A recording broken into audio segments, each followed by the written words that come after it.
Okay, welcome everyone. Welcome. I'm hoping you guys can hear me. If you cannot hear me, please let me know or make a comment on the chat box. So welcome. We're super excited to have everyone here today. We just wanted to give a couple of minutes for people to join in. We know that it's a Saturday, as always. I always do say, like, I always appreciate every Saturday that you guys bring out to spend time with us. And we hope that you're gonna have a wonderful time with us today. We look forward to just you really benefiting from everything that we have in plan or have planned out for you today. So welcome once again.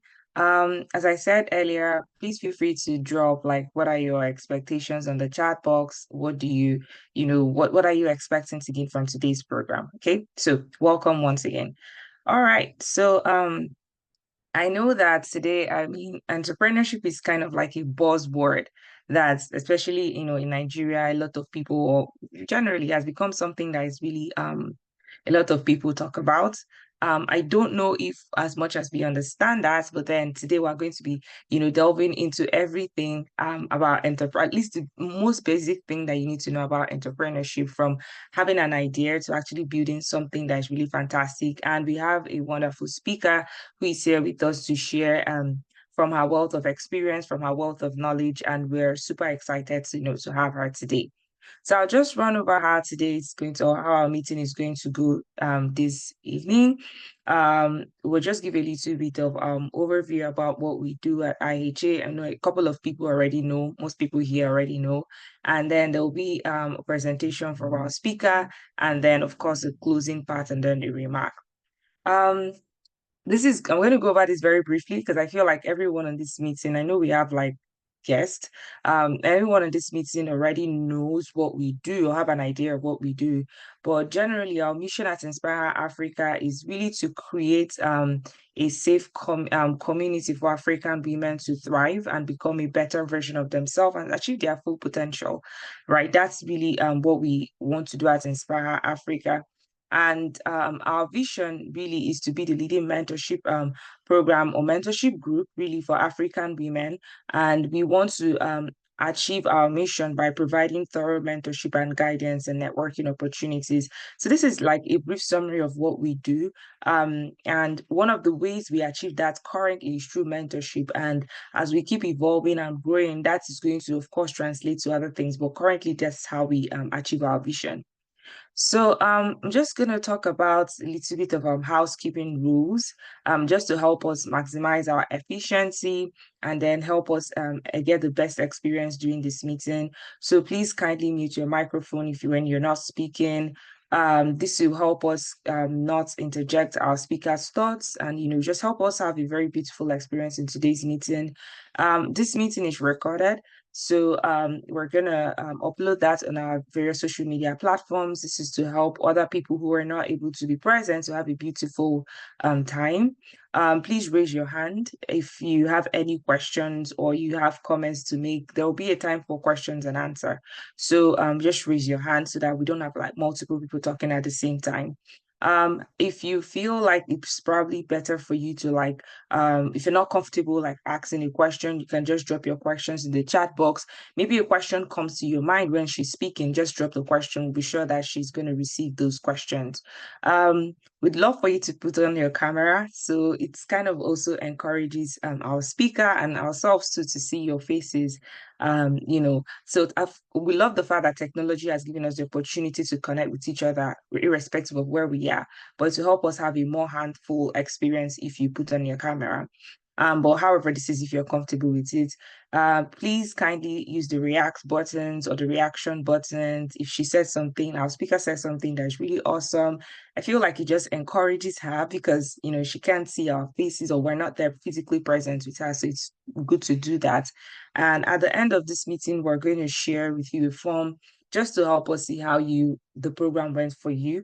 So please kindly engage fill the question, the survey forms, and give us your honest and candid feedback. Those feedbacks help us to organize these sessions much better.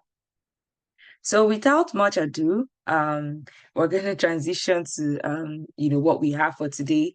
Our speaker has a lot in store for us today, and she's really taking her time to really prepare for this. And I believe it's something that will maximally benefit everyone. So before we give her before I hand over the virtual mic to her, just do a little bit of introduction. Let us know who our speaker is, what she has done before. So today with us is Favour Okolie. Favour Okolie is a dynamic business professional. She has a passion for crafting innovative solutions that drive organizational success, which is the reason why she's speaking to us today. She has experience in business development, project management, and administration across technology and nonprofit sectors. And this brings, of course, comes along with a lot of wealth of experience. She holds a bachelor's degree from the University of Ibadan and a master in management from IEC Business School, Spain, where she was recognized as an ISC rather, Women in Business Scholar. At the heart of Favor's work is a deep commitment to empowering others, particularly young people and women. And in her free time, Favor enjoys writing thought-provoking articles and immersing herself in fiction and non-fiction work that expands her mind. So our speaker is someone who is able to, think, provoke think provocatively or go into very deep thoughts. And I feel like that is one of the things that, gives her a good leverage for her to be able to speak with us or speak to us today. So I'm pretty excited about that.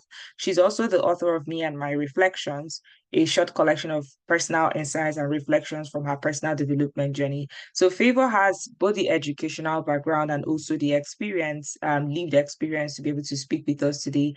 I'm excited and I hope you're excited. So I want us to give her a very beautiful, warm IHA welcome as I transition to her. So use your reaction buttons, comment on the chat box, and welcome, Favour. It's really awesome to have you here, and we're super excited for today's session, and we know it's going to be a blast. So I'm going to hand over to you now, and I'll stop sharing my screen. Thank you very much, Chidima. Thank you so much, everyone. It's a pleasure to be here. I want to first use this opportunity to thank the team at Project Inspire Africa for the work that you're doing. I mean, I think it's very central to development on the African continent. So thank you for inviting me too. I consider it a pleasure to be able to share my thoughts here. And I hope that everyone here lives with one insight or the other that they can apply in their life, regardless of where they are in their journey. So let me quickly share my screen. I have like a short presentation. Can you hear me? Okay.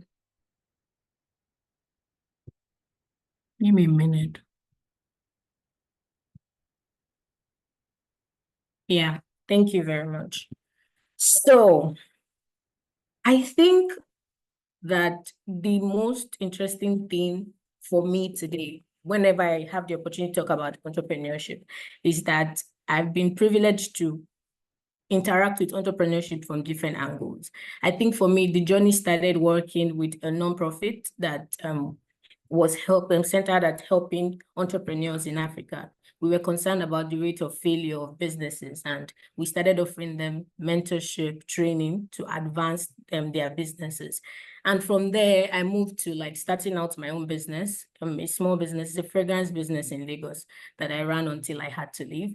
And then I had to come to business school. So I feel like I've interacted with the concept of entrepreneurship from different angles. And one thing I can say for sure is that it's not as fancy as people make it seem. I think Chidima already said that, everybody's like, I want to be an entrepreneur, and everybody has the mindset of like Steve Jobs or like Mark Zuckerberg or some of those Ibuko Awoshika. Nice stuff, but that's not really the experience of everybody in the field of entrepreneurship. So it's very important to, how do I put it? It's very important to not be like just emotional about the whole concept, right? So I'd go right in. What happened? I don't know what the, let me stop share. I don't know why this is disarranging. Give me 1 minute. I'm having some technical issues for my. Yeah, technology is a bit funny.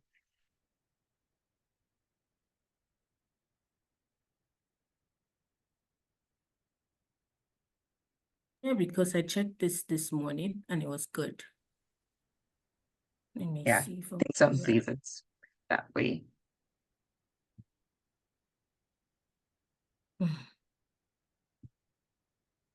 Please give me a minute. Apologies. I tried to avoid this, but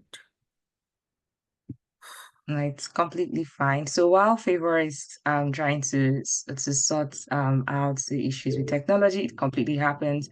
So as you were saying, entrepreneurship is kind of like a buzzword for everyone. Just let me know when you're ready, Favor.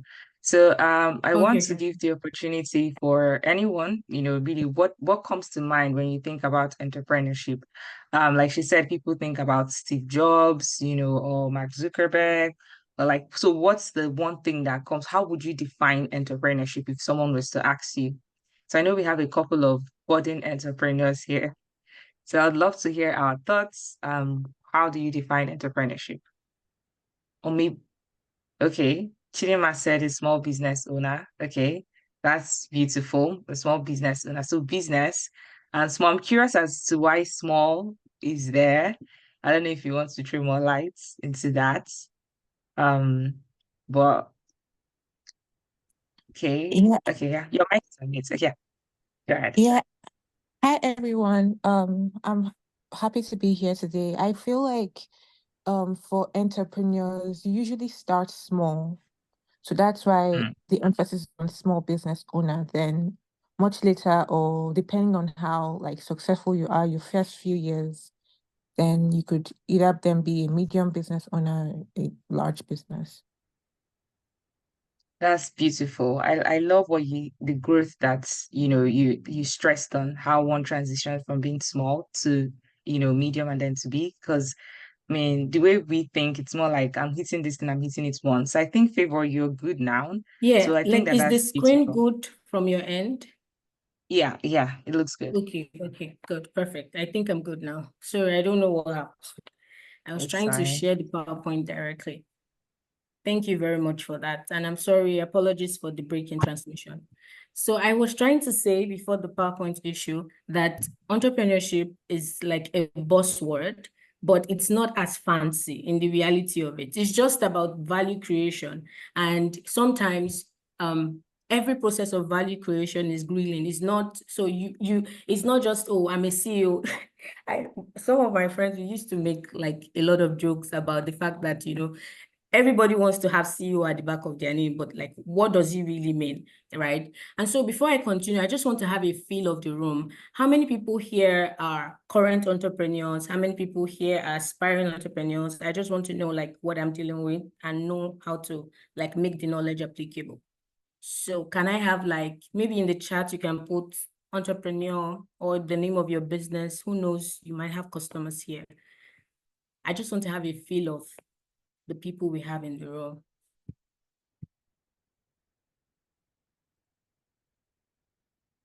I'm not getting any responses, or am I missing it? I think that there are responses on the chat box. I don't know if you can see, but I Yeah, can read it out. responses I know in you're chat. presenting. Yeah, I know you're presenting, so I don't know Yeah. if you're able to see it. So, I mean, I put in that I'm an aspiring entrepreneur. Chidima also puts in aspiring. So I guess we'll kind of wait for, okay, Amaka is aspiring. So we have a lot of aspiring We have a entrepreneurs. lot of aspiring entrepreneurs in the And room. you're aspiring. Okay, okay, Wow. okay. That's very good. So today we are going to be looking at the entire value chain from generating ideas to actually starting the business. What is the process going to be like? And I prefer to think about this as questions. That's why you're seeing some of the content on your screen currently. What's the entrepreneurship life cycle? Have you dated the problem? Because at the end of the day, entrepreneurship is about, solving problems. And we're also going to look at how do you craft your plan for your business or the business that you want to start up for the aspiring entrepreneurs.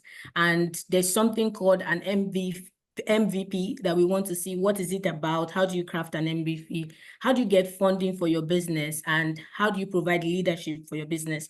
And if hopefully we have time and we look at the business case. So virtually, we are going to cover everything, even though you can't cover everything on entrepreneurship here right now, but we're going to touch everything to ensure that we have a full idea of what the concept is about. So my first question, who is an entrepreneur? I think it's a question that everyone has one answer or the other to. An entrepreneur is someone who establishes a business, someone who assumes the risk for the business, right? Because risk is an important part in entrepreneurship. You put your resources down and, you are putting something at stake. And if it goes well, you get your profit. If it doesn't go well, you also lose your money. And it also means that, you're working with teams to make them happen. At the right side of the screen, you would see pictures of some female entrepreneurs in Africa that I find inspiring. And they've done so many things, Tara Durotoyo, Ibuka Oshika, Folonsha, Alakrija, across different sectors. But I think the important part I like to stay on here is that there are different kinds of entrepreneurs. It's not every entrepreneur that is necessarily someone that created an innovative solution. There's this way everybody thinks to be an entrepreneur, you have to create something very new. Not necessarily. There are entrepreneurs who are innovators, which is true. And you see many of them in the startup space. You see many of them in what we call new industries, right? But we also have entrepreneurs who are essentially imitators. They've seen something that worked and they are now, trying to create value. They look at the space in the market and they are able to profess solutions. So they are not necessarily doing something revolutionary. Sometimes all they need to do is to see what additional value they can add to the already existing product, but they are not core innovators, right? And you have serial entrepreneurs that they just go from one business to the other and they do several businesses at once. We also have intrapreneurs. Who are these people? They work within corporate, because entrepreneurship is not just something that you can do. Essentially, a business is a corporate organization in some sense. So there are some people who work in corporate that their role gives them, opportunity to see and to have an idea and work it through to execution. And that is for a financial benefit. So essentially, there are different kinds of entrepreneurs. But I think two things are important here. When we talk about entrepreneurship, it's important to know that we are talking about creating solution, creating value, and capturing value. And we're also talking about the idea of profit. I mean, you can choose to do a program. From what I know, Inspire Africa is a nonprofit. That's good, great work, right? But it's not with the goal of creating profit, right? And therefore, it's not necessarily an entrepreneurship venture. It's a social, maybe a social impact work, which is great. But at entrepreneurship, you are not a charity and you are not a philanthropy. You want to see that it's not just that I create value, there's something we call value creation and value capture. It's not that you just create value, but you're able to capture value and you are able to be rewarded financially and you are profitable, because it's very important for the existence of the business. And I also said that another thing about entrepreneurship is you are solving a problem. The thing is, nobody's going to give you money if you don't solve some sort of problem for them, right? And I mean, some people, sometimes problems are not necessarily, serious stuff in the way we see them. Because I ask some people pay influencers, people that just dance and make jokes on Instagram, for example. Some of them have influencing businesses and people pay them to do those things. From the outside, they're like, what exactly are these people doing? They are solving a real problem. Marketing is a very big niche and they are solving a problem. And to be honest, who determines the solution or the problem that you are solving? Who validates it is the consumer. It's not, we are going to see it further down the line. It's not just your romantic idea of what the solution is supposed to be and your nicely put idea. No, no, no. The market is going to vet it.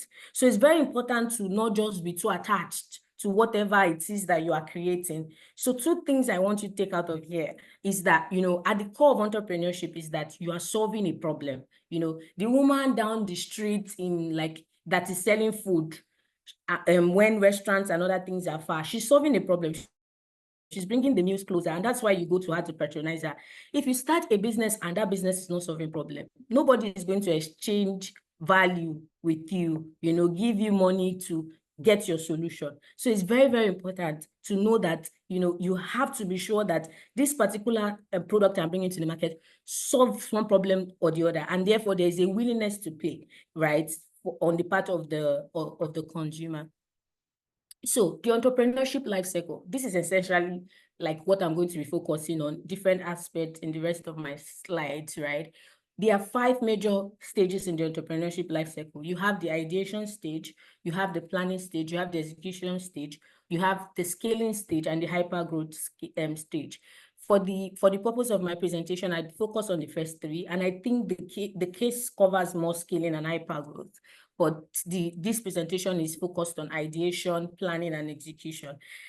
I don't think this is a foreign concept, right? Because if you have ever thought of, something, right? Even whatever, if you have ever thought of something and created it, you have walked through the value chain of what it takes to have an idea and execute. The only difference in the sense of, if you're doing it in the entrepreneurship sense, is that it's not just about executing anything. You're ensuring that what you're executing is marketable and you can exchange it for value, right? So this process is not exactly foreign. It's not something out of the blues or something revolutionary. It's literally our day-to-day life of how we go from having an idea, executing it, and getting rewarded for whatever idea. I mean, even if you work in corporates or you're a researcher, you always walk through this entire process. So I'm going to start with ideation. Please, if at any point you don't hear me, please let me know, because I don't have access to my slide. So ideation, the first process: identify, refine, validate. I mean, we have many aspiring entrepreneurs here, and I don't want to bring this concept as something big, like, now they say entrepreneurship.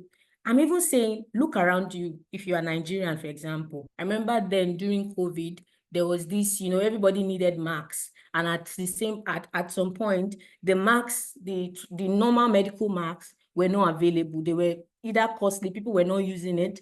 And before you know it, people started businesses actually sewing masks. And it became a very, very big business for people who did it. There was a lot of money. So I don't want this concept to be something in the air, like bring it to your daily life. Like, what problems are you seeing around you? So I think the process of identifying ideas, that process can come in 2 ways. There are 2 routes. It's either you go from problem to idea or idea to problem. This is what I mean. For some people, maybe you are like maybe doing something, you are walking around the street and you see a problem and you're like, oh, maybe I can be selling this thing here, can solve the problem. Sometimes it's the reverse. Oh, I'm interested in the health sector and I really want to do something in this space. Then I start to do a lot of research to find out what are the gaps in this industry? What are the problems? And I begin to position myself to solve them.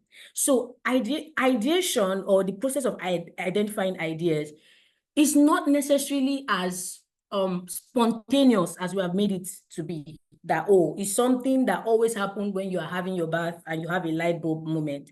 Great. Do ideas come that way? Nice. But sometimes you can strategically go out looking for ideas. I don't know if someone is understanding what I mean. I might need this is the point where I need moral support and reaction. So please help me to know that, you're getting what I am saying, right? It's not a unidirectional thing that, you have to, I want to start a business, and I have to just wait and hope and pray that one day I'll have a light bulb moment. Do people have light bulb moments? Yes. But I can also say, I'm fascinated about, the social media space. I'm fascinated about fashion. And I say, oh, fashion in Nigeria. What are the issues in fashion in Nigeria? What are the problems at different points of the value chain? What can I do about it? I can actually prep myself for ideas. Do you understand what I mean? Okay, I don't have access to the chat. Let me see. Yes, Okay. we do. We Thank can you. hear you and we're following. Thank you. Yeah. So I can prep myself to get ideas. And the first process is identify what is that problem that you want to solve. And like I said, it can be just something simple. I mean, the idea of the fragrance business I started was just because it was immediately after COVID and people were just resuming to work. I knew that, I had time on my hands, apart from the things that I was doing then. And I said, okay, people want to resume to work, and being at home after this while, they'll need fragrances to go back to work, or maybe diffusers in their offices and all those kind of things. And that was it. Like, it's not like, I was sleeping and something came. I started researching, okay, what kind of fragrances do people need? Is this a real problem? I'm going to come to validate, right? So the next point is, after you get the idea, you need to refine the idea. And refining the idea means that you have to set out on a journey to learn more about the idea, because sometimes it's only in your environment that everybody have that problem. It's not a universal problem that has a market enough. This thing, you want to start a business, you just say, I've noticed this thing, you ask 2 of your friends or 3 of your friends, like, you have the same problem here. Yes, we have the same problem, and you go and start the business. No, that's setting up to fail. You have to here now, you might not have access to the sophisticated tools to do market sizing, know how much market share you can capture, but you have to make sure that you set out to learn, because sometimes when you start learning about the idea, you see that, maybe there's a solution already set, that all I need to do is to bring that solution into my environment. I don't need to do it from beginning again. Somebody has already found a solution to this problem. Or maybe the solution I'm thinking about is not the direction that people are thinking about it. That's what refining is about. After you have identified that idea, either by, you have the idea and now you have to map to problem, or you identify a problem and now you have to map to idea, you have to set out to learn about that idea. That, okay, I have like an hypothesis that, people are going back to the work and they want to smell nice. Is it really a real problem, or is it just me and my family members that have it? So you ask that question, you learn, and maybe you now learn that, there are certain kind of fragrance that people, and you have to refine the ideas. I have to leave using fragrance languages so that I don't just restrict myself to that. But you get my point. You have to refine that idea by what you have learned. You ask questions. Cannot just be in your room, you and yourself, and create the solution. The last part is validate the idea. I was having a conversation with someone I really respect, who has also done a lot of work in this space, and we're sharing a concern, like working with maybe some startup accelerators, if you, and we were sharing how that sometimes the problem that people intend to solve does not exist.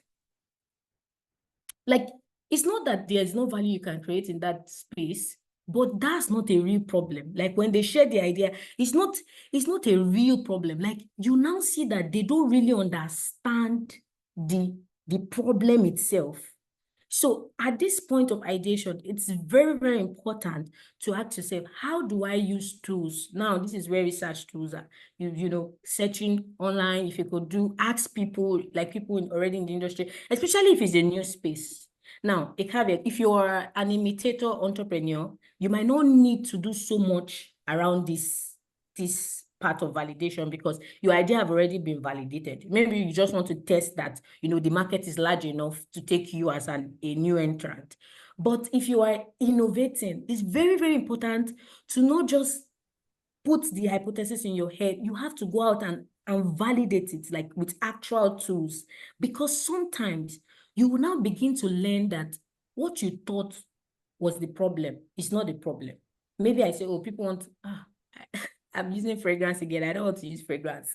Okay, so I thought, okay, this example, I'm going to tell you guys an interesting case we did in class. I was sharing with someone, but it's a social impact case, right, of a business, a real life case. The project was sponsored by Bill and Melinda Gates Foundation. So these people went to a space, a village, and they found out that children had to travel very, very far to fetch water, right? Very, very far, like long distance. And they were like, okay, we have funding from Bill and Melinda, and we want to build like kind of taps or pumps very close to the home of the children. So they started the project. It was a very large project. They spent a lot of money. They started that project. When they finished the project, it was time to launch it. So, okay, now, good. We have done something marvelous for the community. We are social saviors. Guys, go and, parents, go and send your children to fetch water in the tap. The children, no, the parents did not send the children to fetch water in the tap. They kept sending them far away. They kept sending them far away. And so they had another new question that, we thought the problem is that the water is far away. Why are these children, these parents still sending their children miles and miles and miles away when they can just get water in front of them? They now started researching. I was very like, what? Let me tell you what was the problem. The problem was that the villagers lived in small houses that had only one room. Now, I don't know if this is a safe place to use the language I'm about to use, but I'll still use it because it's nothing. They had only one room. And the parents came up with the technique of sending the children far away because it was going to give them time to be intimate. So the idea is by the time they go and fetch water and come back, we are done with what we are doing. We don't expose them to seeing that, right? And you thought it was a water problem. You don't know that the problem is that there's no space in the house. How did you relate? This might not typify, like, because this is a social entrepreneurship. I am serious. Like, I was like, what? Because we were like, okay, maybe because they don't like the water. Maybe because the professor was asking us, oh, why do you think? I said, maybe they don't like the water. Maybe it's not their style. No, the professor said that was it. That what they now had to do to that was that they decided to build very strategic playing grounds in the taps. So when the children come to fetch water, they spend a lot of times playing before they carry the water back home. Doing that and some other pivoting and other things they did was now what made the parents embrace that idea. So you'll not be like, we've created solution to these people. They are not using it. My dear, you don't understand their context. Are you going to say husband and wife should not be intimate? No. That's even a bigger problem. So water is not the problem. The children can travel. So if you have not solved the real problem, you have not solved the problem. This is just to say that it's very, very important to not just validate the idea just because it's just your problem. Because, my dear, you can be the only one having the problem in the world, or you people are 5 by the time you create the solution. Or maybe, I think the most interesting thing when you set out to validate an idea is that maybe you now learn that the problem is multi-layered, and your approach needs to be, what do we call it? We have a word for it. You know, your approach needs to be tailored to the need to address the core issue, right? So learning this process of ideation gives you like a robust knowledge base to be able to say, okay, we think the problem of financial inclusion in Africa, for example, you are building a startup product, you want to do financial inclusion in rural areas, and you build an app, Genge. Have you not started business? You are now a CEO. Okay, wait. You now go to the village that you want to introduce the app. Almost 50% of them use, how many of you know those Nokia phone that, you only call and text? You don't build products now. Startup founder, oh yeah, implement. There's no implementation. You are stuck. But if you spend time to identify, refine, and validate the idea, you probably would have found out that maybe a better approach is to maybe have like for example, those of you that know POS right now, so the villagers don't need to have access to. That was actually like financial inclusion was a very, very big. People were trying to approach it through a different models, and the POS idea actually recorded remarkable success in that, because now, as far as the operator has the devices, even if the people don't have the devices, the solution is still applicable. So what I'm saying here is ideation is, and it doesn't need to be complex. Don't come and hear this one and be scared that, you are now like, I will not do anything. No, no, no. Sometimes you can't even learn everything in the process. You see those people, they built it and they found out the problem. Your ability to pivot and not just stay stuck is the biggest virtue you have as an entrepreneur.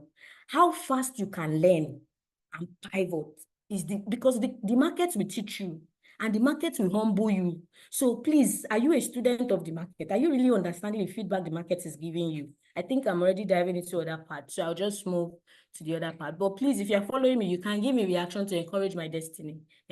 Don't leave me here alone, please. Okay, the next one. Okay, have you dated the problem? I've spent time. I use dated because I felt like dating is one of the words that explained what I mean. Like when you want to date someone, for example, you start from talking stage, you're asking how many times have you eaten, have you doing all those nonsense questions, but it's stage by stage where when you now agree, you now go to like deep things like, tell me what are the problems in your family? You need to talk about it now. Oh yeah, open yourself. Let me know everything. Let me know what I'm going through. Jokes aside, I'm trying to say that you need to date that problem. I'm not saying that you should not like date, like literally, but you need to go to multi-layer of knowledge and learning of that problem. You cannot just stay on the surface knowledge that you have. That's the most important thing in the ideation stage, right? Every entrepreneurial venture, you identify the idea, you learn as much as possible. You need to be conversant of that problem and the multi-layered nature of the problem. That's just the bottom line of that. Chidima, please, I need you to help me with my time. Like telling me, because so if Yeah, I if think I'm, you're going well. yeah, So if yeah, time is yeah. about yeah, I'll let you know. No problem. Thank you. So like I said, just have it in mind that this problem I want to solve, how much do I know about it? You date the problem. You actually see the problem down and say, okay, what is your name? You problem, have you eaten today? But you know that that's not the question you ask the problem. I mean that get familiar with the problem and understand the multi-layered nature of the problem in the ideation phase. Research, use tools to research, ask people, ask your potential customers, because sometimes the whole Nigeria is not your potential customers. Let's say you are selling something in an estate, those are your customers. And you don't need to use the strategy that someone that is targeting the whole Africa is using, right? So the next point, the planning phase of the thing. So you are done with ideation, you are done with trying to learn more about the problem, you are done with trying to validate your idea. You have to go to plan, right? And actually there are many tools for planning. I just chose two because I think they're simple enough, right? You have the business plan and you have the business model canvas, and I feel like these tools too, they are actually to help you really be sure that you understand the problem, because by the time you start filling these tools, then you now say, okay, I want to start this business. What are the different components that I need? So there are another level of learning about the problem, right? So I'll just go to the next one. So normally a business plan outlines the details of the business. It contains, give me a minute. It contains information about how the business will operate, how the business intends to make money. Some features of business plan include market analysis, marketing strategy, and financial projection, while the business model canvas is a single page template that helps business owners and stakeholders evaluate new business model. I think the most important thing on this slide is that the best of a business plan, which you should do, there's something we used to say, strategy, that you only have a plan when you have a plan for what happened when the plan doesn't work. I don't know if you understand what I mean.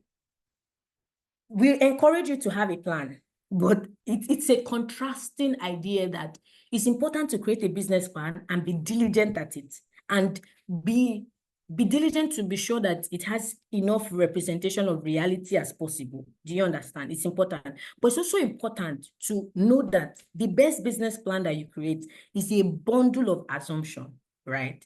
Is a bundle of projections. If this grows, if cost grows at this rate, revenues will be impacted at this rate. You are. I feel like I might be speaking over some people's head, but what I mean is break it down to your level, like no complex language. Even if you are starting a business worth 5,000 naira, like break it down to that level, right? But whatever plan that you have, you are assuming that, okay, these are the customers, these are the revenue, these are my financial projection, this is my analysis of the market. But the most important thing to have when you are making a plan is to know that this plan is a bundle of assumption. Therefore, my plan is to learn as quickly as possible so that I can adjust the plan. So you don't make a plan and you now say, make a business plan by all means, but don't make a plan and just stick to it. This is the business that I want to, this is the only thing I want to do. And the market say no. And you will not now say, okay, what can we adjust? Maybe the product type is not what people are buying. Or maybe, maybe the cost is too high. How can we use cost reduction strategy? Maybe we can source materials from cheaper alternatives. Like thinking to respond to the market. Instead of doing that, you now stay there like this, this is my business and this is my business. My dear, that business is going to die. So you sit down, you do this plan for your business. I advise people that even if you are opening your business with 10,000 naira capital, I don't know how much that is worth in Nigeria, just make sure you sit and write something, because it's when you are, I don't know if it's everyone that experienced this, but when I'm writing, I think. So it's when you are, when something is in your head like this, it's all beautiful. It's a very perfect, but when you writing forces you to think. So even if it's a page document, even if you're running a business currently and you don't have it, please, I advise you to have like a page document that you actually, because it's a sense of also taking yourself seriously. It's a sense of taking yourself seriously to like have a page document that you are investing your life into doing this thing. Therefore, I want to think through it, right? It's very, very important to do that, no matter how small. It's not just for multi-billion-dollar entrepreneurs. It's even for like small business owners. And I heard someone asking questions for small business. I think small businesses, someone was asking that, is it that you start from small businesses and grow to business? For some people, they have those literal progressions. Some businesses can start as medium-scale businesses or large-scale businesses. It's just about the size of the business, how much money is involved, and how many people, how many people are you servicing in that sense? I don't know if you understand. It's not necessarily like I must start as a small business. Do you get what I mean? Right. But the planning stage is very important. So you sit down, you ask yourself, what's the market that I'm going to serve? That's why I try to include like a business model canvas in like the workbook or something, because I think that I also use it like when I want to do like small business venture, because it forces me to think, and it's just one page. I can easily complete it all the time. So I think that if you can have that handy, it helps you think about your idea, and you have something that you can always fall back to, that you can always review. And it also gives you a sense of seriousness, that you take yourself seriously. So to emphasize again, you have to be flexible, because you can go online. So I'm not going to give you things that you can chat GPT. You can just go online, use chat GPT or this thing. How do I create a business plan? You can always do that, right? So I don't want to start telling you constituent of a business plan. But the thing is, no matter how small, please write something about your business, because it gives you a sense of seriousness too and helps you to, think through challenges. So the next thing I want to look at is the business model canvas. Like, what is the constituent? I really like this material personally, and I use it a lot. And I think that the main function of a business model canvas and how it's different from a business plan is that a business model canvas just really wants to help you understand, like, what are the key components that help you make money? Like, how is this business going to make money?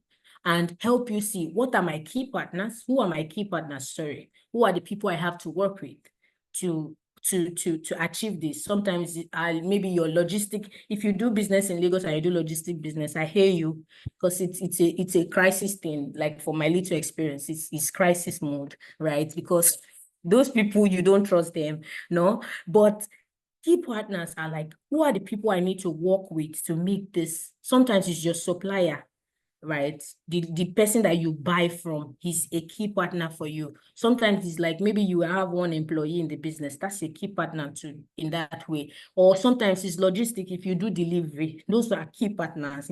King partners, you need to be begging them because they can ruin your business.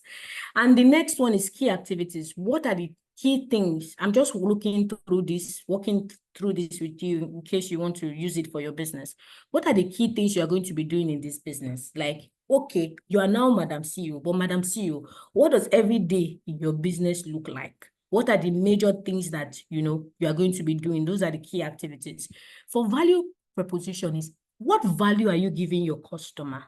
What is the central value? Because at the end of the day, businesses are about solving problems, and having a competitive advantage is, let's say somebody sells food.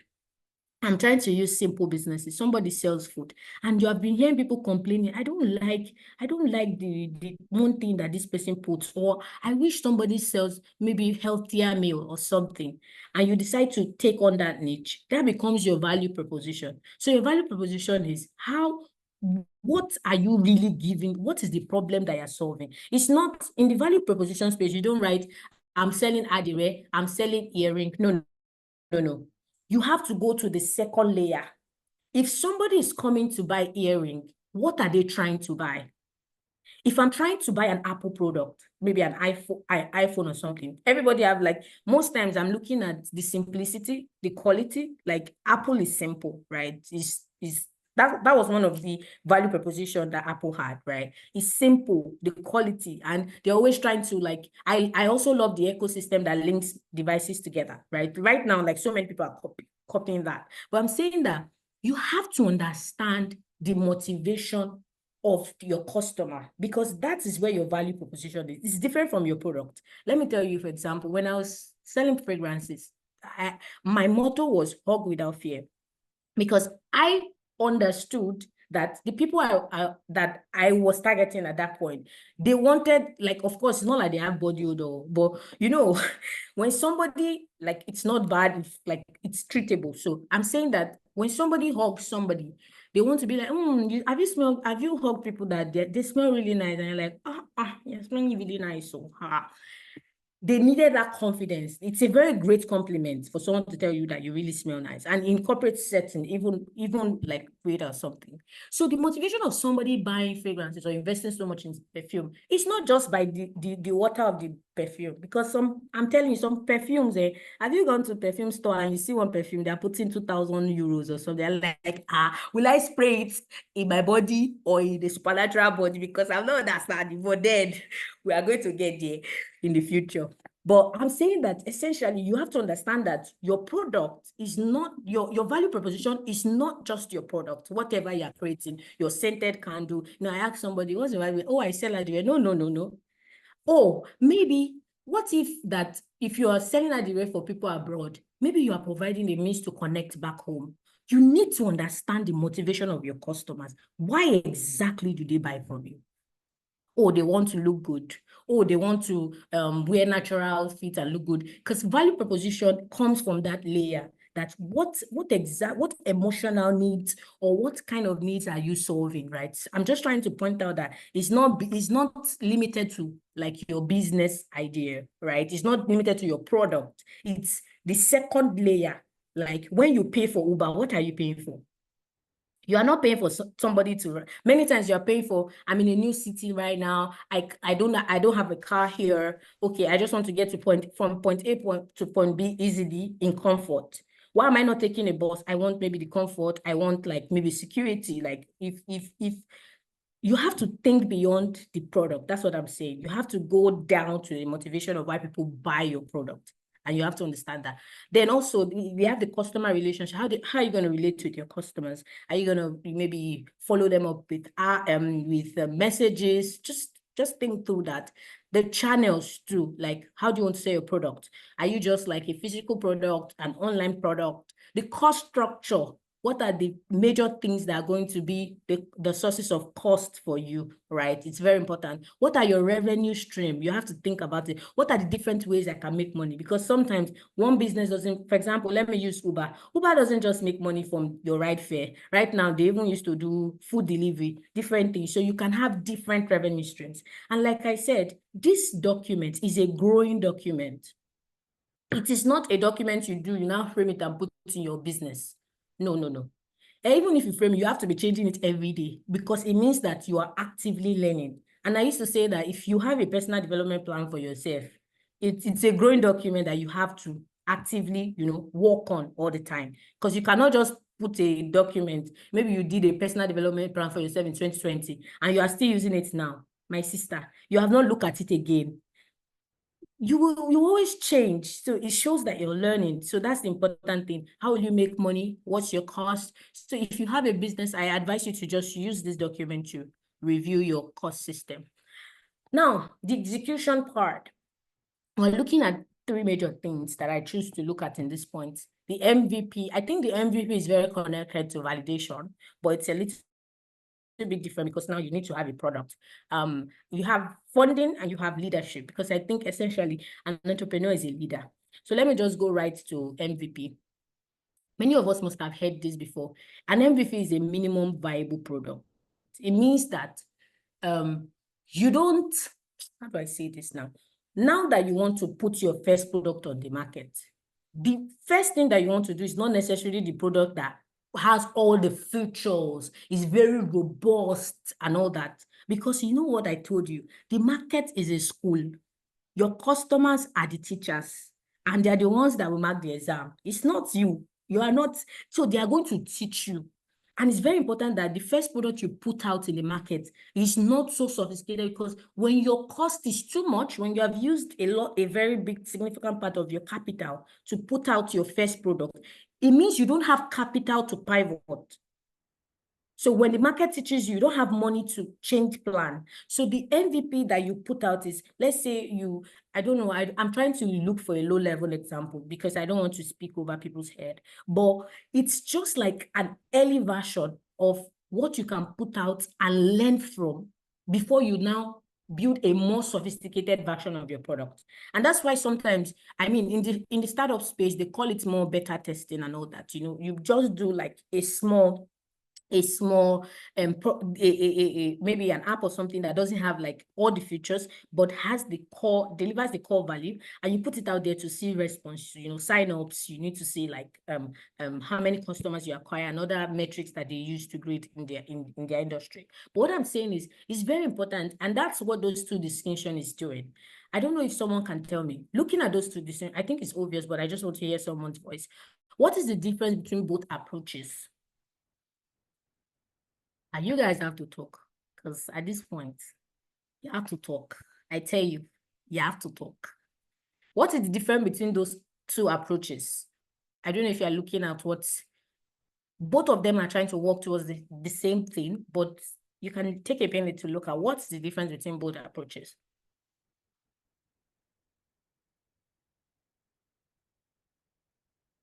Nobody's talking. Hey. I think we have some of our mentees here. I think it would be a good opportunity for them to Please, if you share. can call up somebody, but let somebody just, talk to me, people. What is the difference between both approaches?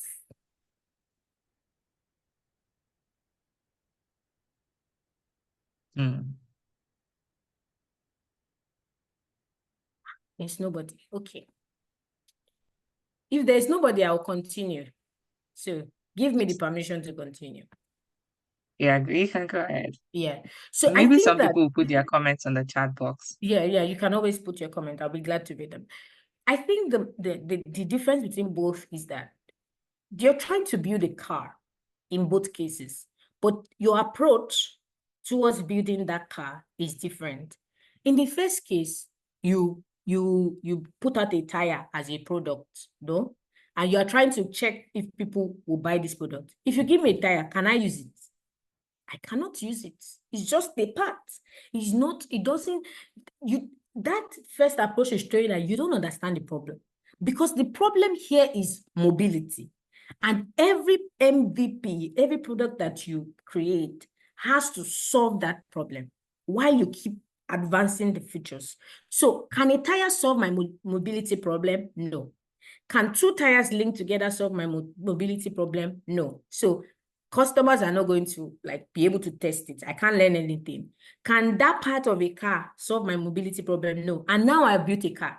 And what if the customer now say, okay, this car that you are building, I don't have the problem. There's no market for it. All the money and time I've invested in building this car has become a waste.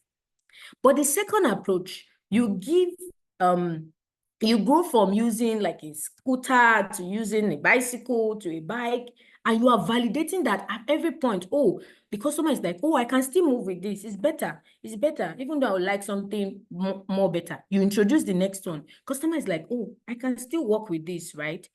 You introduce the next one, which is a bicycle, and you notice that, oh, the customer is like, oh, it's still solving my mobility problem. Now a motorbike, oh, faster, I like it. And now you build a car.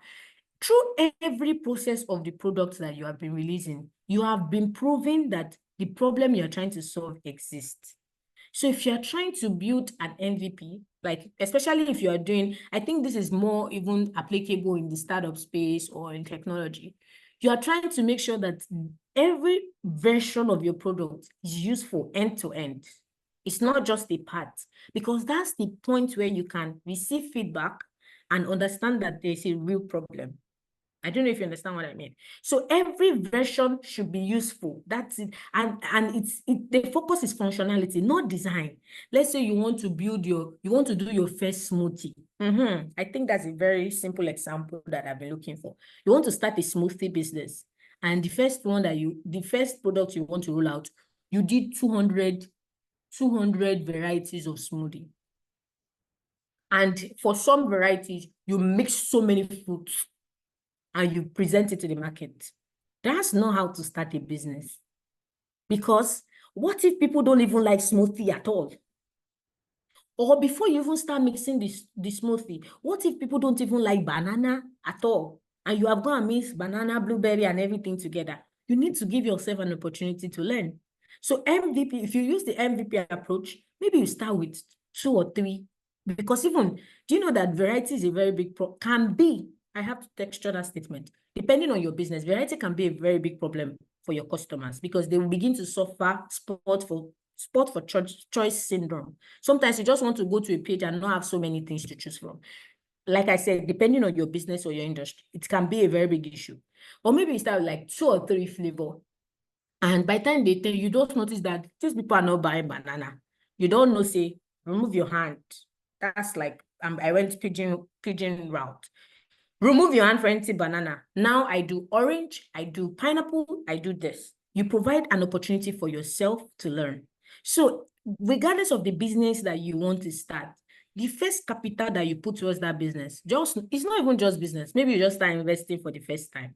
Just consider the first few funds, trial funds. You are beginning to know, okay, what's working, what's not working. That's important. So the MVP idea is that each product is functional.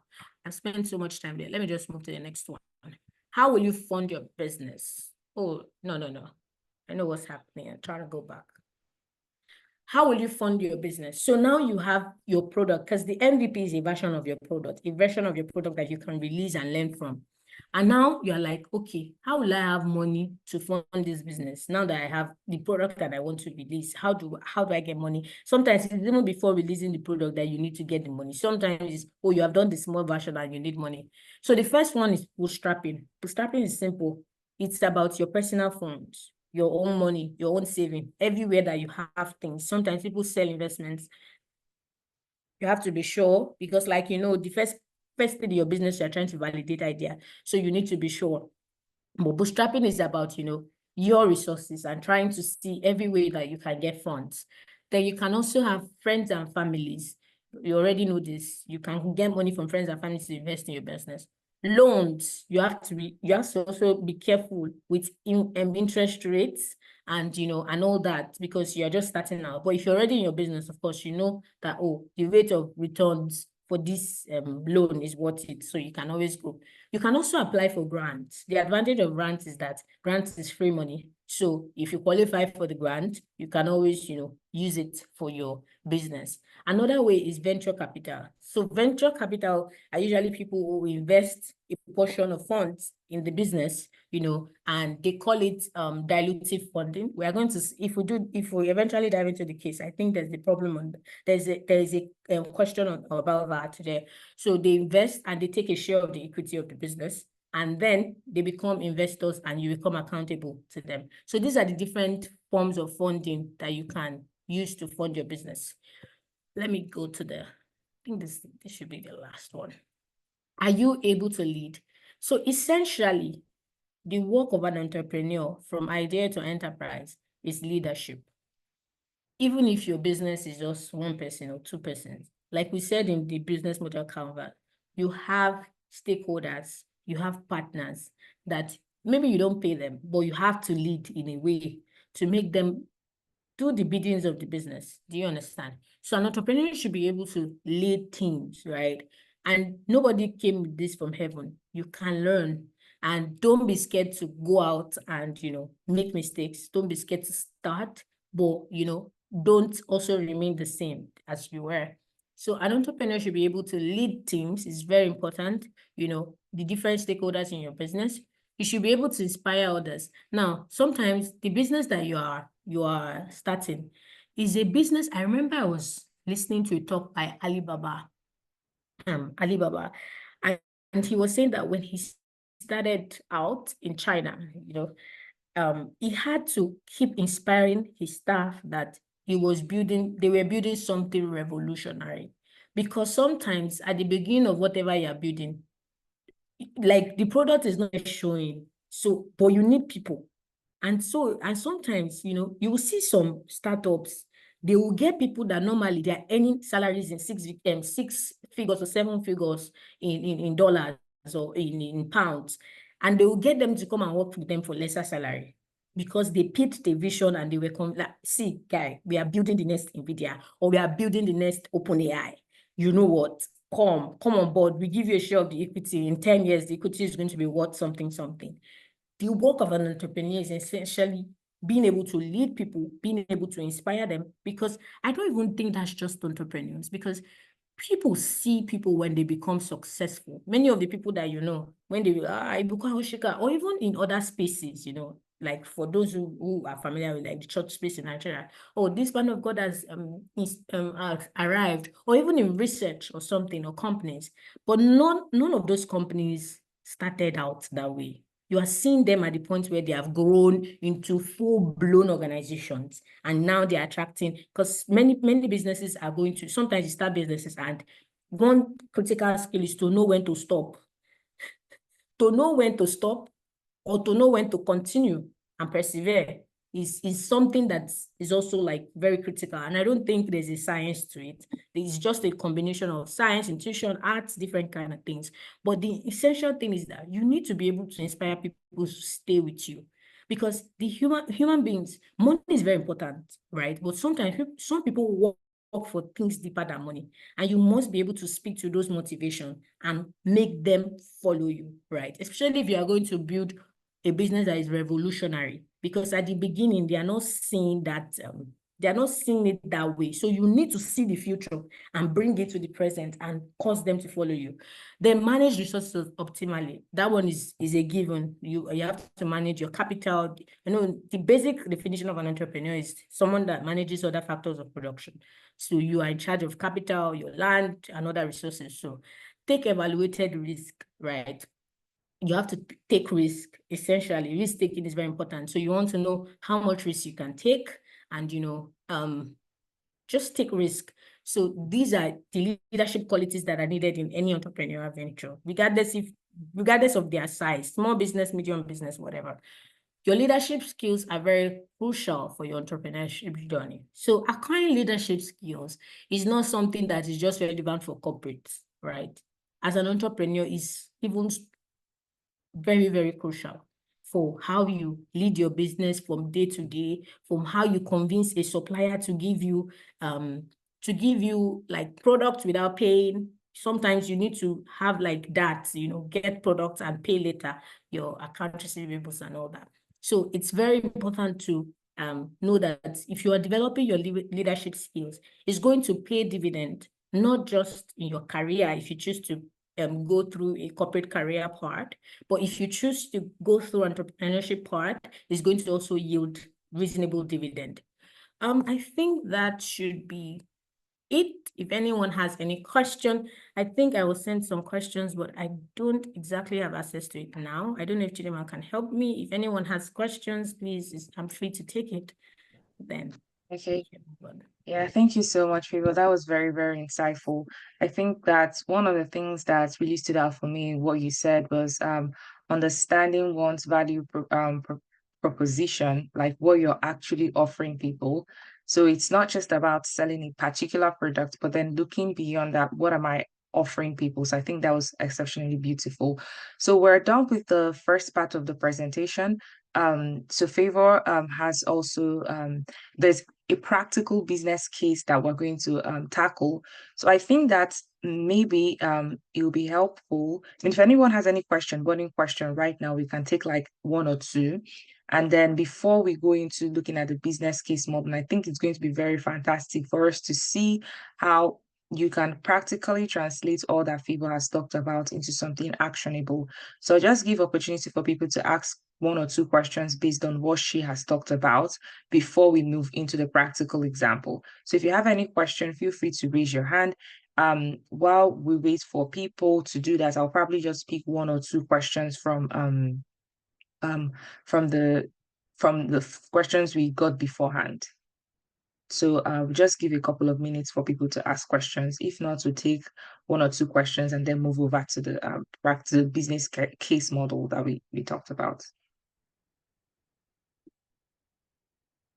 I don't know if we have any hands raised. Okay, so someone has a question. Susan has a question. She said, if you have a business model that is service related and seasonal, how do you incorporate the MVP approach?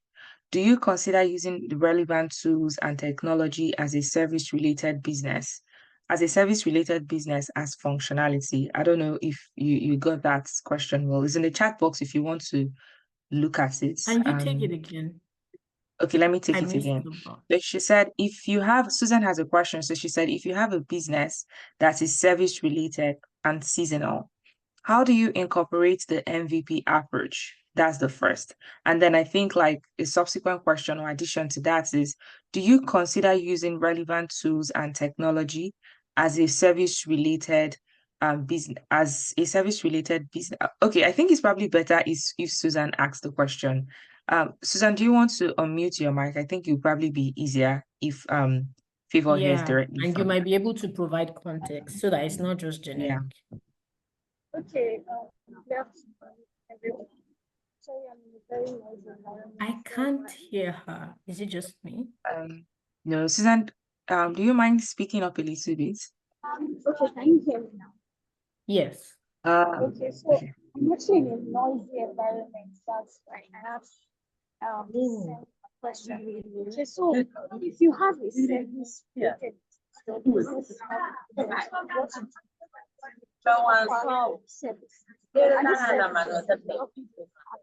or you don't. So it's actually very seasonal, just for a certain period. So because I don't know, can you hear it? I think it's I think it's a bit difficult to hear Yeah. you. Susan, I Yeah, think it's a so bit difficult. but you can check the Okay. chat box to kind of get Yeah. more of what she was saying. Yeah. I think I'll just answer it with what I have because Okay. yeah. So first thing is I have a question. If you have a business that is service related and seasonal, how do you incorporate the MVP approach? I think I would answer the service related part first. I think it's even easier to incorporate the MVP approach in service related businesses, right? Because there's no, you don't incur cost of production in that sense. I want to imagine. So the idea of MVP is that even if you plan to introduce 1 million service line, start with 2 or 3 and hear what the customers will tell you. And use that as a guide, whatever feedback they give you, as a guide to either refine your solution or as a guide to know what to include. So it's not like in your own case, you don't have to produce a scooter, a bicycle, a bike. No, maybe for example, I want to provide like very robust admission services, right? It's my service related, and I researched and I said, okay, maybe a good place to start is helping people write SOPs. We start writing SOPs, and then my customers start saying, I love these SOPs that you created, but I wish that there was somebody that could, guide me in writing recommendation letters. Or I wish that it was possible to get proof of funds now that I've gotten the admission. That's a service-related business. And because you do not just put all your eggs out, you are able to learn and know what the customer. It's a safer way to experiment than getting burnt, like trying to do 1 million things and the customer is telling you just one, and now you've wasted energy. So I think, Susan, for the part of service related, it's about like bringing out your services in bits and using the feedback you get to refine the services that you offer, to know that there's a real problem. The seasonal approach is, to be honest, I don't understand it, and I don't attempt to, like, I wish you could give me a specific example. I don't just want to talk, like, just say things. So I don't really understand what you mean by seasonal. If you can put it in the chat, then I'm happy to answer. Do you consider using relevant tools and technology as a service-related business as functionality? I think maybe Susan, if you can maybe throw more light into the question, So maybe that will be I'll leave it at helpful. that. But I hope the answers that I gave to helped. Yeah, I think that was a very what you said is very beautiful. I think for me, the way I conceptualize the MVP approach is just at irrespective of different stages that your business is at, ensure you're offering value, right? So that as you morph into something, you're using the feedback that you're using to transition into something really beautiful. So and also Favour, Susan, I'm sure Favour will be will be okay with you also reaching out to her maybe on LinkedIn, so you guys can have Sure. you can Okay. send the question more. I think the last question before we go over to the business case, we have other questions, but I said we'd probably just take 2. So the question that someone asks is, what are the practical strategies for identifying a business in today's market in Nigeria, in the context of Nigeria's market? And secondly, is there any accessible funding for small businesses and startups? If there are, how can these options be fully assessed and marginalized? So how do I get an idea? How do I get funding? So I think, how do you get idea? I think I mentioned something about that when I was talking about ideation. You can take 2 approaches. It's either you start from now, you notice a pinpoint already. Maybe you hear people complain about something or saying something, and you say, oh, I can solve that problem. And then you start investigating to see like what real solution you can create. And I think, let me tell you, I think that there are so many business ideas in a place like Nigeria because there are a lot of problems. And where there are a lot of problems, there are many ideas that you can, there are a lot of problems that maybe will not exist in more developed economies. I mean, like small business ideas. For example, it's just looking around you to see what are people complaining about. How can I make people's life easier? What what product do I wish existed? Remember that that's a caveat, because sometimes it's only you that wish that it existed. So maybe you want to refine, but I think it's also a path to start learning. So just look around you. Like, maybe don't just put your eyes on the high and mighty things that just look around you to really understand, like, what are the real issues. For example, there's this waterwave product that I use that I'm very thankful for, Send, and I'm like, sometimes it's complicated to like get Naira back home if you're like outside Nigeria. And those solutions are solving real pain points for people in that diaspora. So I think it's just about just being aware and looking at what people are complaining about and seeing how you can be a solution to that. Another approach would be, is there a specific industry you're interested in? Maybe you want to go and look at it and see what the gaps are. And now you can create product that fill that gap. Are there any accessible funding options for small businesses and startups? If they are, how can these options be fully assessed and marginalized? I think that they are, of course, right? You have loans, like we said before, and sometimes you have grants. How can these options be assessed? I think it's the way every opportunity can be assessed. Go to Google, type, go to ChatGPT, ask questions. People around you, ask questions. Research, do your research. There's a lot of money, especially with when there was this revolution around women entrepreneurs, women techpreneurs. There were a lot of funding available for businesses, but sometimes you don't know about it. So maybe you want to ask questions.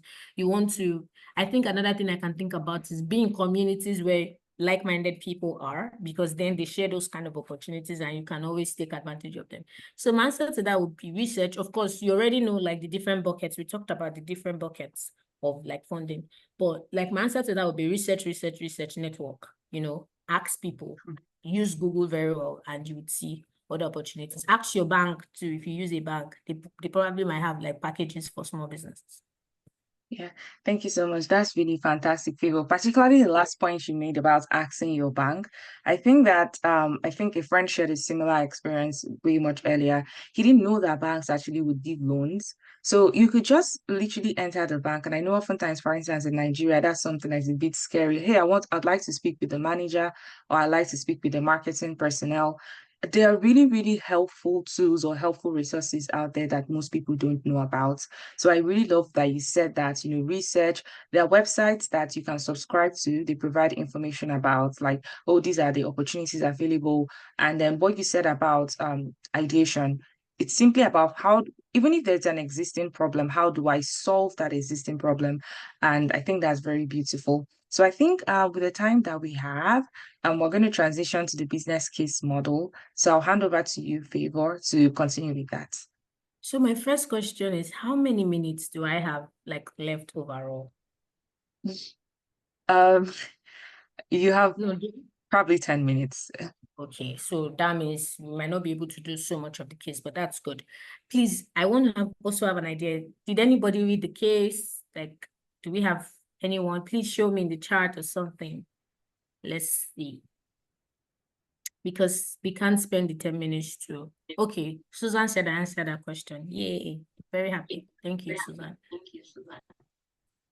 So, did anybody read the case?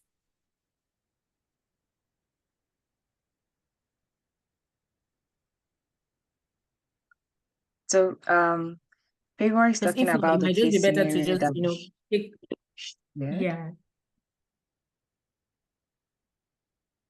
Okay. Because if not, it might be better to like maybe take more question and emphasize with the little time that we have. That's what I'm thinking, to make that decision. So it's not. Okay. Okay. I don't think anyone is Oh, raising their Susan said she hands. read the case. Oh, nice, Okay, nice. okay, Susan read. Okay, thank you Did very any much, other Susan. person read the case? Because I have a short time, so I'm trying to see what's the best use of that time. I mean, we can do a little. We don't have to go through all the questions on the case, so Yeah, we yeah, can yeah. just start with this But the overview thing is, and if then. you don't have the context of the case, it might be very difficult to follow through. But I'm going to try, and maybe we'll do one question or something. Yeah. So essentially, Nandi Ventures is a young African woman who started a business in Nigeria. And it's an hypothetical case in a way, but she had started this beading business and fashion business, and she got to a point where she wanted to scale. And there were questions about different parts of the businesses, like how do you get funding? What approach is best for scaling? What approach is best for brand management? And her goal was, she was starting out in Nigeria, but she wanted to build a brand that can meet the demand for African fashion items internationally, because she observed that there's a growing trend of embracing, African earrings, African fabrics and all that. So she faced some major problems. Like if you read the case, you probably know the different problems. So she's at this point and she's trying to ask, what is the best strategic decision to make as regards different issues? As you can see here, one is about production, the other one is about how to get funding, and the other one should have about focus, like brand strategy focus, e-commerce or physical. How does she balance the need of growth and maintaining quality, and essentially what African entrepreneurs could learn from her. A very important component in this case is that this brand is currently centered on building artisanal fashion item, meaning that, handmade item. That's the brand strategy. Like we make handmade item. And now she's considering like what approach to either scale her production or, so I think with the limited time that I have, and with the fact that we also have a few people who are conversant with the case, I'll just repost some of the questions as day-to-day questions. So I'm going to start with question 2. She's at a point where she wants to decide between taking a grant or getting an equity funding from a venture capital firm. So the first question that we want to ask is, what do you think is the major difference between a grant funding and a dilutive funding? I don't know if you understand what I mean. So does anybody want to speak? Essentially, somebody has to speak. Does anybody I want have something to say. Yeah, thank you. I love it. Tell me. Don't worry, I'm Okay, dramatic. let me no problem. My name is Confidence Jonathan. Oh, yeah, hi. And I'm so excited to be here. The section so far has been insightful and quite an eye-opener. I'm loving everything that's going on here. So back to the question. In my opinion, the difference between a grant and an equity funding is the fact that a grant is going to maintain your ownership of the business. You are still going to be the owner. You're going to have 100% interest or stake without any third party diluting your ownership. Then when we talk about equity funding, we might be talking about private equity or venture capitalists. In this regard, we are having third parties coming in to partner with you, and by so doing, they water down your ownership or your stake. So where in the first case, you are just the owner of the business, you make the decisions, you dot the I's and you cross the T's without anyone telling you what to do. But in the other case where you have the venture capitalists and the equity funders coming in, they're going to tell you what to do. And because they are kind of holding your hands, they are like the support system for the business. So they might want to interfere, telling you how to do, what you should do, because they have invested their money in the business. So they are so interested in what you do to get their return on investment. So they are going to kind of be a strict monitoring or compliance in what you do. So I think, in my opinion, this is a very simple way of explaining what it Perfect. means. Perfect. I love it. Thank you so much, Confidence. That's very true. Like what Confidence is trying to say is that the main difference between dilutive and non-dilutive funding, oh, that's so much English. Dilutive means when you so the main difference is that when you give out a part of your business for money, you're giving out control. Now, I want to take it back to Nandi Ventures. Now, the problem why Nandi was at this point was that she was trying to decide that is it better for me to apply for a grant or should I take equity funding? Now, the problem is when you take equity funding, you are not just the one who directs the business. And the core brand value proposition for Nandi is that she wants to be an artisanal, fabric maker or an artisanal, like handmade product. Now, when she gives equity for money, those people are going to have a say in that business, and it might affect the long-term positioning of the business. But I want to say something that in the bigger scheme of things, we're not saying take grants, don't take equity. No, no, no. What is the vision for your business? Because, for example, if you want to build a big business like Facebook or something that big, you already know that except you are the son of Bill Gates, you might not have all the money it takes, so you have to give out equity. But the main question for you as an entrepreneur, we are Nandi. Everybody in this room is Nandi. If you read the case, you probably understand the realities of Nandi. The main question for Nandi is, what approach aligns to my vision? And if I need to change my vision, because the truth is that you cannot afford to treat your business as your baby. Your business is not your baby. Baby, you hold on to baby like this. This is the thing that must happen. No, no, no. You have to not treat your business as a baby, because sometimes you may need to change the brand vision, but you need to be conscious of it, not something that happened accidentally. So what Nandi was looking at here was, if I give out this money to venture capital and collect money from venture capital, in the long run, they might be like, oh, this handmade thing is not allowing us scale the business, because Confidence said something. When you collect money from investors, you're now accountable to them. They are looking for a way to maximize their investment, right? So the strategy that you choose for funding has a lot to do with what is your current vision for your business. And another thing that we are going to know is that applying for grants is competitive, hope you know, but venture capital, once you have them committed, you have the money. So the important point I wanted to drive out from this strategy question was, it's very important to know that funding is very connected to strategy, because depending on the strategy that you have for your business, some kind of money will be very bad for you. If you are doing a business that is slow growth and you bring private equity into that business, they are going to pull all the levers to make sure that business, because what do they want to do? They want to increase the multiples of the business and either exit or sell or something. They are accountable to investors. So for a slow growing business, maybe equity funding may not be what you essentially need. Maybe you want to explore loans. Maybe you want to explore grants. Grant is essentially free money because you don't have any accountability. They give you and you do what you want to do. So I think that the key question for this particular part is to know that the fact that there is money everywhere does not mean that every money is for you. So there's some money that you will collect like this. You have killed the vision because the nature of that money does not align to what you want to build for the long term. So as an entrepreneur who is looking at building a big business and you want to access funding, you need to understand what kind of funding do you need. So in this case, honestly, if I were Nandi, I won't do VC, because it seems that she was very passionate about the fact that she wanted to keep her products artisanal, and that cannot work for VC.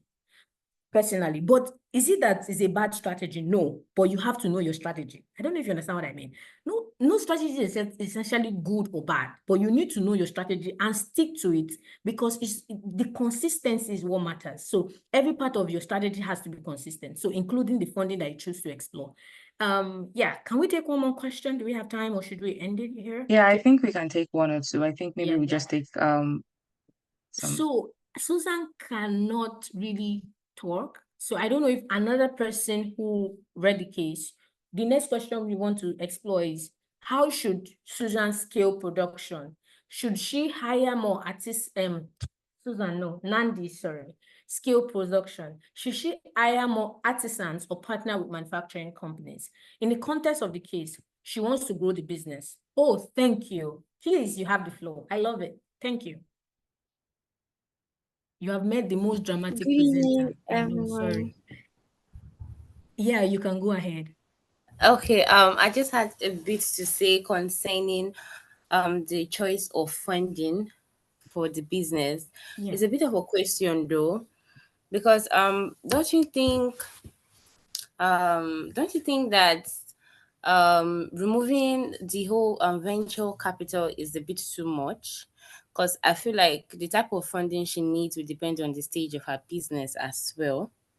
Right now, if she's at the stage that her business is let me say medium class or a little bit high class, a grant or a loan might be too tight-fisted.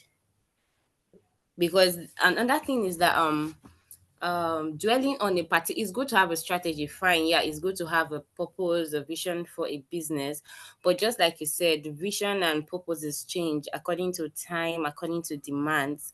And now these venture capitalists are actually coming with skills, experience, not just their money. So I know the Nigerian mindset of, oh, I want my own personal business. I want to be a boss of my own. I don't want to answer to anybody. I don't want to. But then I think it limits growth in a business.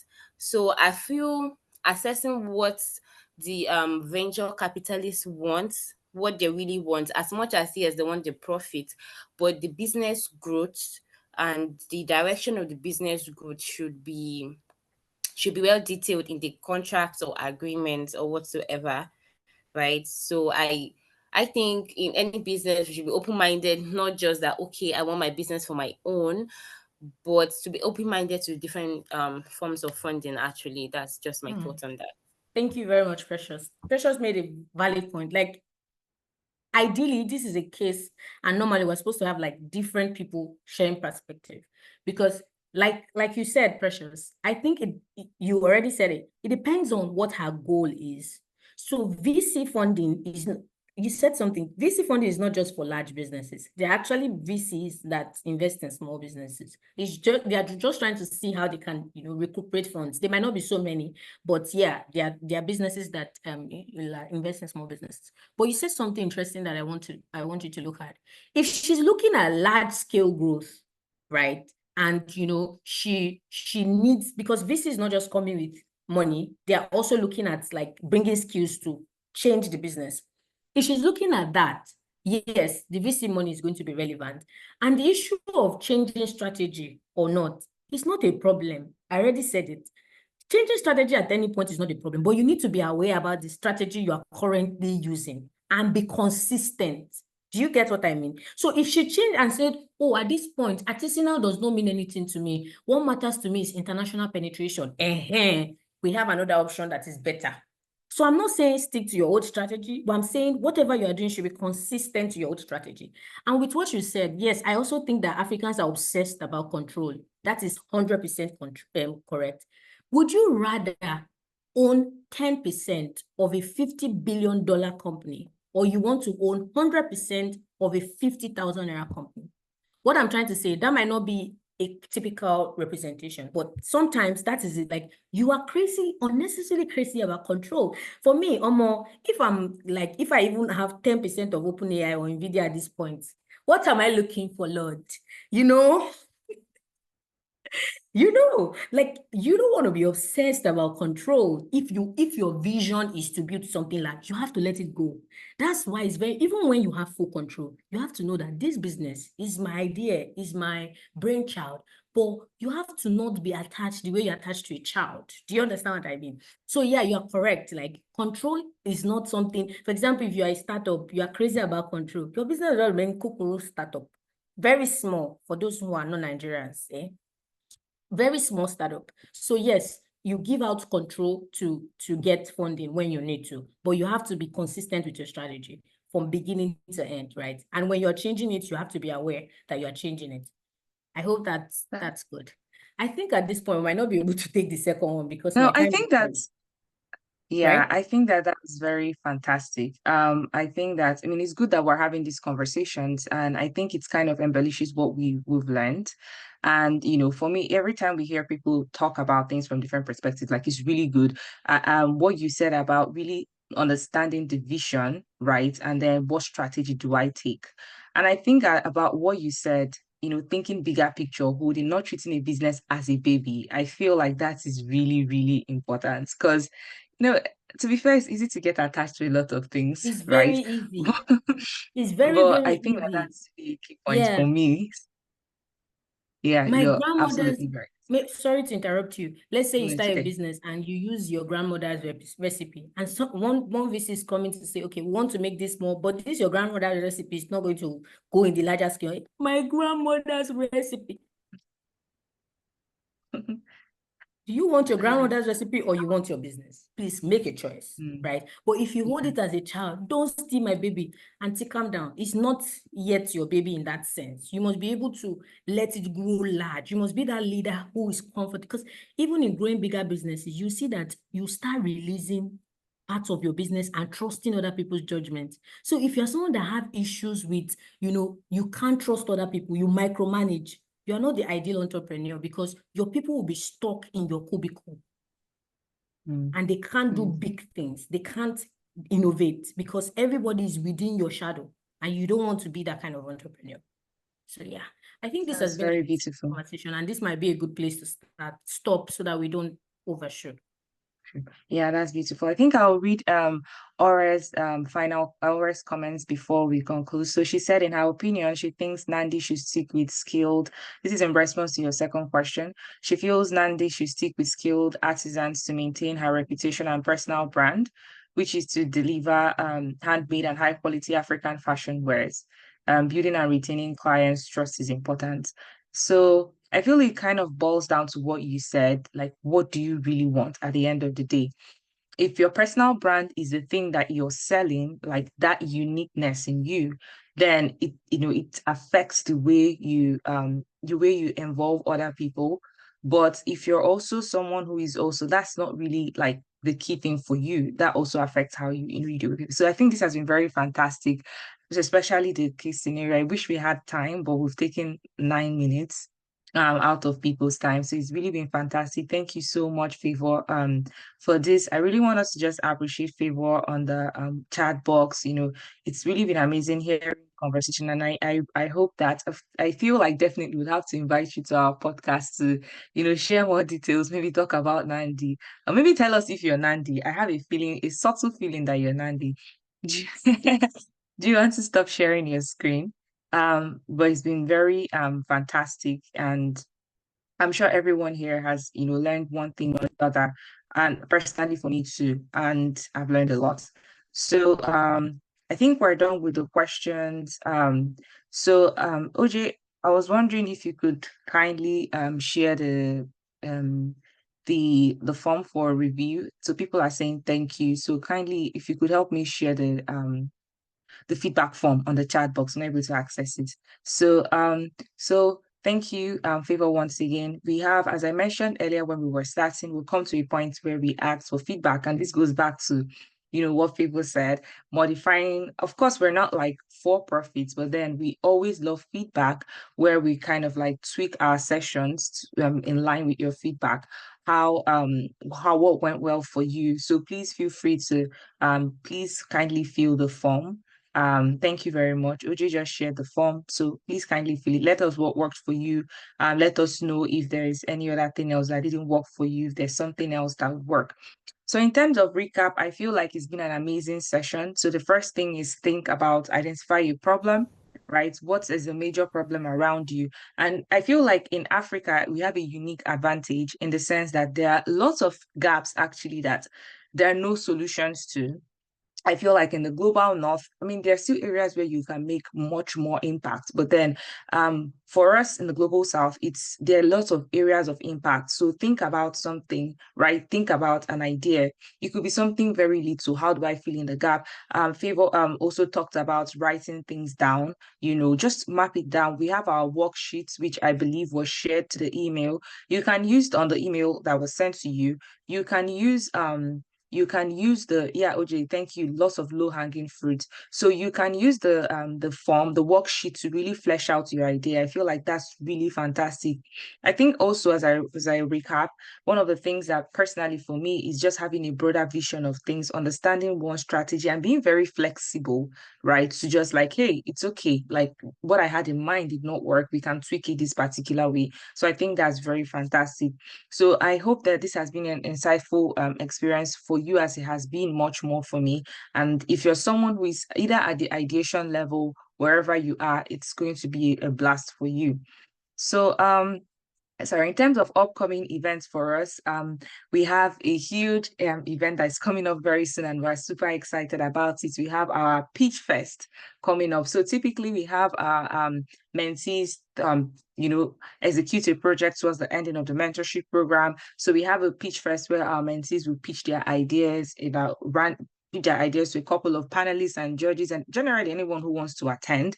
And then we're going to have prizes for the first and the second, the winner and then the runner-up. So it's going to be an amazing time. As we've talked about ideas, so for our mentees that are here, keep thinking about ideas. What idea am I going to pitch? How is it going to make a difference? And I feel like that's Pitch Fest is going to be a very beautiful one. So we invite you to come attend here at ideas, and who knows, maybe you can also pick up an idea. I mean, of course, not steal someone's idea, but then it could be an opportunity for you to also reflect on what you want to do for your own self. We'd love for you to follow us on all our social media platforms, so you can quickly scan the QR code, or there's going to be a link in the chat that contains information on our different social media platforms. Our link tree will be there, so you can feel free to please kindly follow us if you've not followed us, so to keep updated on all we do and just hear more information about our next plans, our next steps. We keep evolving and we keep growing every year. So you can quickly scan the link tree, the QR code on the screen, or you can click on the link tree on our chat. That's you can stay connected with what we do. So typically we take pictures, but I'm going to stop sharing my screen. So give you a couple of minutes. If you want to put on your camera, you can just quickly put that on, and then we're going to take just a nice picture to just give us a very good memory of the times that we spent today. So I'm going to give a couple of minutes for people to put on their camera. But other than that, I want to say thank you so much to everyone who joined in today. We're so happy that you were able to get value for this. The final thing before we take the picture is that we asked our mentees to share the link to this event, and we have a winner, someone who was the person who invited the most persons. We want to appreciate Joanna. I don't know if I'm mistaken, OJ. I hope I got that right. So Joanna is our mentee, our star mentee. So we want to appreciate you for reaching out to people, trying to engage as much people, and we're going to be in contact with you with your prize. So thank you once again. We're super happy that you were able to champion this and reach out to people. So I'm going to stop sharing my screen now, and I'm the only person that has my camera on. So I guess I'll just take a picture of myself. So if you want to put on your camera, thank you, Favour. Thank you, Deborah. You look so beautiful. Why didn't you put on your camera all this while? You were denying us of seeing your pretty face. Joanne, thank you very much. Thank you. All right. So probably take a picture and everyone say cheese. Thank you, Jane, our wonderful communications manager. Cheese. Give me a minute. All right, I think that's pretty much it. Oh, hi, Jennifer. Thank you. We saw your face for a brief second there, and then it's really wonderful to see you, Jennifer. It's been a while. Okay, so thank you once again, everyone. This brings us to the end of our meeting. We're sorry that we overshot by a lot more minutes. We always try our best to keep to time, but we hope that you found this session really wonderful and impactful. See you in our next session.